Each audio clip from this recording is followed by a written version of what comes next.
یمن نبی اسلام نے ارشاد فرمایا الدین النصیحہ، دین سراسر خیر خواہی ہے۔ جو بندہ بھی دیندار ہوتا ہے وہ خیر خواہ ہوتا ہے۔ خیر خواہ کا مطلب دوسرے کا بھلا سوچنا، دوسروں کے بارے میں اچھا سوچنا۔ ایسے بندے کے دل میں نفرت، کینہ، بغض اور حسد نہیں ہو سکتا جو دوسروں کے بارے میں اچھا سوچے۔ اگر یہ بیماریاں ہوگی تو انسان پھر برا سوچے گا، اچھا نہیں سوچے گا۔ تو نبی علیہ السلام نے دین کو ڈیفائن کیا کہ الدین النصیحہ، دین سراسر خیر خواہی ہے۔ یعنی جہاں آپ کو دین نظر آئے گا وہاں خیر خواہی نظر آئے گی، اور جہاں خیر خواہی نظر آئے گی وہیں دین ہوگا۔ بدخواہی اور دین دو چیزیں اکٹھی نہیں ہو سکتی۔ اگر آپ دیکھیں کہ کسی کے اندر بدخواہی ہے، فوراً سمجھ لیں کہ اس کے اندر دینداری نہیں ہے، اور اگر آپ دیکھیں کہ کسی بندے کے اندر دین ہے، آپ سمجھ لیں یہ سب کا خیر خواہ ہوگا، ہر کسی کا خیر خواہ، اپنوں کا بھی پرایوں کا بھی، دوست کا بھی خیر خواہ، حتیٰ کہ دشمن کا بھی خیر خواہ، وفاداروں کا بھی خیر خواہ، غداروں کا بھی خیر خواہ، انسانوں کا بھی خیر خواہ اور جانوروں کا بھی خیر خواہ۔ مومن کے اندر خیر خواہی بھری ہوتی ہے۔ چنانچہ حضرت عثمان غنی اللہ عنہ نے ایک مرتبہ شام سے گندم امپورٹ کی، کئی 100 اونٹوں کا قافلہ ان کا پہنچا ایک ایسے وقت میں جبکہ مدینہ میں گندم کی شارٹیج تھی۔ لوگ اس کو دگنی قیمت پہ خریدنے کو تیار تھے۔ یہ ڈیمانڈ اینڈ سپلائی کا معاملہ ہے۔ جب ڈیمانڈ بڑھ جاتی ہے تو پھر سپلائی کے لیے کتنی بھی قیمت دینی پڑے لوگ دیتے ہیں۔ جب کئی 100 اونٹوں کا قافلہ مدینہ کے باہر پہنچا تو یہودی جو بڑے بڑے تاجر تھے وہ عثمان غنی اللہ عنہ کے پاس آئے اور کہنے لگے کہ ایسے ہے کہ آپ اپنا پورا سامان ہمیں ہول سیل پہ فروخت کر دیں، پھر آگے ہم تھوڑا تھوڑا کر کے بیچتے رہیں گے۔ عثمان غنی اللہ نے فرمایا کہ ٹھیک ہے، تم مجھے اچھا پروفٹ دو، میں تمہیں دے دیتا ہوں۔ تو انہوں نے ہول سیل میں ڈیل کی، کہنے لگے جی جو آپ کی قیمت خرید ہے نا ہم اس کو ڈبل کر دیتے ہیں، 100 روپے کی چیز کو ہم 200 میں خریدتے ہیں۔ یہ بہت بڑا پروفٹ ہے کہ بندہ 100 روپے انویسٹ کرے اور اس کے بدلے 100 روپے کمائے۔ آج کل دنیا کی انڈسٹریل ورلڈ میں 10% اور 20% پروفٹ کو بھی بڑا سمجھا جاتا ہے، اور کہاں 100 کے بدلے 100 پروفٹ۔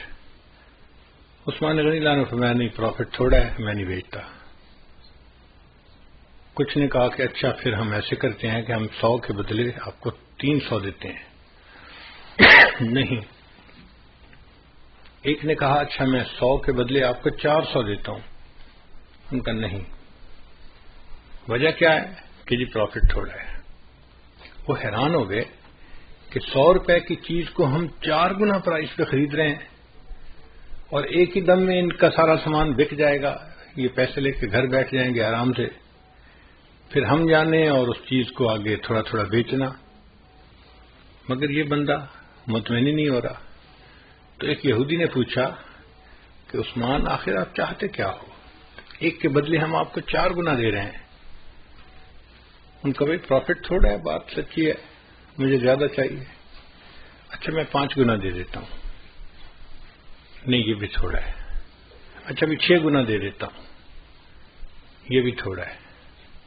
بھائی میں 7 گنا آپ کو پروفٹ دیتا ہوں، 100 روپے کی چیز 700 میں خریدتا ہوں۔ نہیں یہ بھی تھوڑا ہے۔ خریدنے والے نے کہا بھائی انف از انف، 100 کے بدلے 700 میں چیز خرید رہا ہوں اور آپ دینے کو ابھی بھی تیار نہیں ہوئے، تو پھر میری آپ کی ڈیل نہیں ہو سکتی۔ مگر آپ اتنی گندم کا کرو گے کیا؟ آخر بیچنی تو ہے نا کہیں نہ کہیں۔ تو عثمان غنی اللہ نے فرمایا ہاں میں دوں گا، میرے پاس ایک کسٹمر ہے جو مجھے اس سے زیادہ پروفٹ دیتا ہے۔ اس نے کہا آپ مذاق کر رہے ہیں یا آپ سیریس بات کر رہے ہیں؟ بھائی میں سیریس بات کر رہا ہوں۔ کون سا کسٹمر ہے جو 7 گنا پرائز سے بھی زیادہ پرائز دے رہا ہے؟ ان کا میرے پاس ایک کسٹمر ہے جو مجھے 70 گنا پرائز دے رہا ہے، 1 روپے کے بدلے 70 روپیہ مجھے دے رہا ہے۔ چنانچہ انہوں نے اس گندم کو بیچنے کے بجائے مدینہ طیبہ کے غریبوں میں مفت تقسیم کر دی کہ میرا اللہ مجھے اس کے بدلے 70 گنا اجر عطا فرمائے گا۔ خیر خواہی کا ایسا جذبہ نبی علیہ السلام نے ان کے اندر بھرا تھا کہ 7 گنا پرائز پہ ان کا سامان بک رہا تھا، نہیں بیچا۔ کوئی اور بندہ ہوتا تو سوچتا میں تو پیسے بناؤں بھائی، میرا تو اس سال کا ایک اچھا سودا ہو جائے گا اور میں پورا سال آرام سے بیٹھ کے کھاؤں گا۔ ان کا نہیں، مجھے اس وقت پروفٹ نہیں کمانا، مجھے غریب لوگوں کی خیر خواہی کرنی ہے۔ ان کے پاس کھانے کو کوئی چیز نہیں تو میں اللہ کے راستے میں ان کو تقسیم کر دیتا ہوں اور اس کے بدلے اللہ مجھے 70 گنا پروفٹ عطا فرمائیں گے۔ یہ نبی علیہ السلام نے ایک جذبہ بھرا تھا صحابہ کرام میں، چنانچہ ہر بندہ دوسرے بندے کی خیر خواہی کرتا تھا۔ جیسے ہمیں اپنا فکر ہوتا ہے نا کہ ہمیں نقصان نہ ہو، ایسے ان لوگوں کی یہ حالت تھی کہ وہ سوچتے تھے دوسرے کا نقصان نہ ہو۔ آپ لوگوں کو ایک واقعہ سناؤں، حیران کن ہے۔ ایک صحابی نے گھوڑا خریدا اور فرض کرو انہوں نے گھوڑا خریدا 3000 ریال میں، مثال دے رہا ہوں، یہ فگر جو ہیں یہ ایکچوئل نہیں ہے، میں ایک جنرل فگر بتا رہا ہوں سمجھنے کی خاطر، بات سمجھانا مقصد ہے۔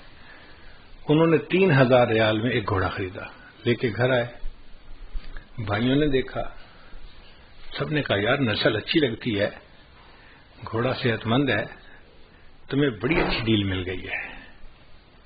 ویسے سچ بتاؤں نا تو گھوڑا تو لگتا ہے 4000 ریال کا، اور تمہیں 3000 میں مل گیا تو اچھا سودا مل گیا بھائی، مبارک ہو۔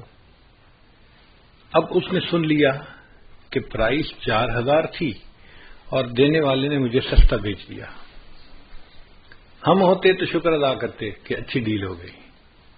وہ اگلے دن اٹھے اور 1000 ریال اور جیب میں ڈالا اور گھوڑے کے مالک کے پاس گئے، بھائی کل میں نے آپ سے گھوڑا خریدا تھا، آپ کو اپنی چیز کی ورث کا پتہ نہیں تھا، وہ 4000 کا گھوڑا تھا، آپ نے مجھے 3000 میں دیا، میں آپ کا نقصان نہیں کرنا چاہتا، 1000 ریال آپ مجھ سے اور لے لیں۔ آپ نے دنیا میں کبھی ایسے کوئی ڈیل ہوتے دیکھی کہ کسٹمر کہہ رہا ہے کہ 1000 دینار آپ اور لے لیں، مجھے سستا نہ دیں؟ خیر اس نے لے لیا۔ تھوڑے دنوں کے بعد علاقے میں گھوڑ دوڑ کا مقابلہ ہوا، سباق الخیل۔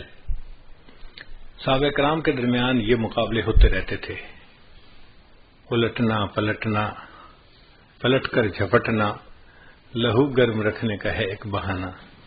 تو صحابہ کرام اس قسم کی ایکسرسائز کرتے رہا کرتے تھے۔ اب جب گھوڑ دوڑ ہوئی تو اللہ کی شان دیکھیں کہ وہ گھوڑا سب میں سے ٹاپ کر گیا، فرسٹ آ گیا۔